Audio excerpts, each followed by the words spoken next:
Just days after the Kentucky legislature passed Senate Bill 150, dozens of LGBTQ youth and allies gathered in Old Louisville's Central Park to make their voices heard.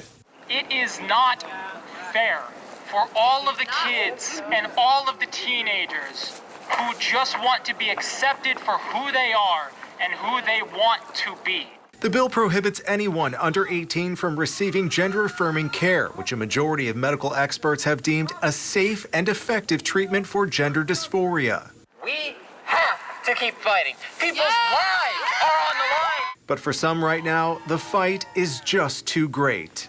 I told him that I would come and I would be loud enough for both of us.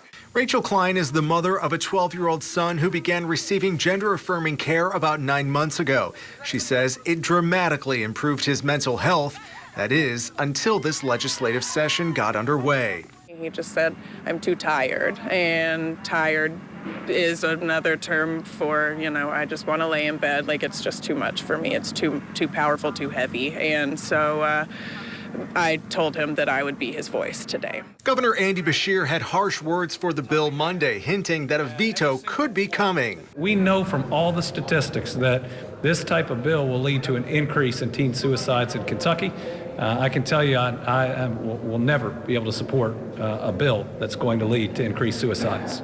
With a Republican supermajority, there are enough votes to override that veto, but these young people are pleading with lawmakers not to. Just please don't override that veto. This is a matter of life and death. If you pass this law, people will die. As for Rachel and her son, they're already planning how to make sure he still receives the care he needs. Our next step will be to go wherever he is welcome, and thankfully we are privileged enough to have that ability and that accessibility in our household.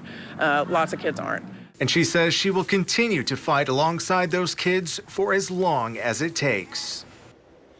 Now, the group created a petition urging lawmakers to protect the rights of trans kids, which has garnered more than 3,200 signatures. We have a link to it inside the story on our website and free mobile app. Live in studio, Drew Gardner, WLKY News.